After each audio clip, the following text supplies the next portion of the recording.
വലിയ ദളിത് സ്നേഹം പറയുന്ന പാർട്ടിയാണ് CPM. ഇവിടുത്തെ ദളിത് ആക്ടിവിസ്റ്റുകളും അതുപോലെ തന്നെ ആളുകളൊക്കെ ഒരു പുരോഗമന സംഭവത്തോടൊപ്പം അല്ലെങ്കിൽ പുരോഗമന രീതിയോടൊപ്പം ചേർന്ന് നിൽക്കാൻ ശ്രമിക്കുന്നവരാണ്. അതിൽ തന്നെ അതിൻ്റെ മുഴുവൻ അപ്പോസ്റ്റലന്മാർ ഞങ്ങളാണ്, ഞങ്ങൾ ആദിവാസി സ്ത്രീകളെ, ആദിവാസി വിഭാഗത്തെ ഒക്കെ കൈപിടിച്ചുയർത്തുന്നവരാണ് എന്നൊക്കെ പറയുന്ന ആളുകളാണ്. പക്ഷെ അതിൽ എത്രത്തോളം ആദിവാസി വിഭാഗത്തിൽപ്പെട്ട ആളുകൾ പാർട്ടിയുടെ ഉന്നത സ്ഥാനങ്ങളിലുണ്ട് എന്നൊക്കെ ഇപ്പോൾ അടുത്തും വലിയ ചർച്ചയായിരുന്നു.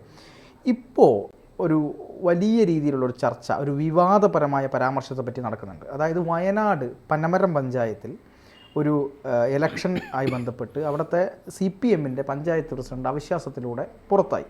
അവിശ്വാസത്തിലൂടെ പുറത്തായതിനു ശേഷം അവിടെ മുസ്ലിം ലീഗ് UDFൻ്റെ സ്ഥാനാർത്ഥി അവിടെ പഞ്ചായത്ത് പ്രസിഡൻ്റാകാൻ വേണ്ടിയുള്ള തീരുമാനമെടുത്തു. അങ്ങനെ തീരുമാനമെടുത്തപ്പോൾ ഇവിടെ മുസ്ലിം ലീഗിൽ തന്നെ ചില പ്രശ്നങ്ങൾ ഉണ്ടാകുകയും പാണക്കാട് സാദിഖ് അലി ശിഹാബ് തങ്ങൾ ഇടപെട്ടുകൊണ്ട് അവിടെ ഒരു ആദിവാസി വിഭാഗത്തിൽപ്പെട്ട അവരുടെ നേതാവിനെ അവിടെ പഞ്ചായത്ത് പ്രസിഡൻ്റാക്കാൻ ഒരു സേഫ് സ്ഥാനാർത്ഥി എന്നുള്ള നിലയിൽ ഒരു സ്ഥാനാർത്ഥിയെ അവിടെ നിയമിക്കുകയും അവിടെ വിജയിക്കുകയും ചെയ്തു. ഇതിനെതിരായിക്കൊണ്ട് CPMൻ്റെ ജില്ലാ കമ്മിറ്റി അംഗമായിട്ടുള്ള പ്രഭാകരൻ എന്ന് പറയുന്ന വ്യക്തി അവിടെ വലിയൊരു വിവാദപരമായ പ്രസംഗം നടത്തി.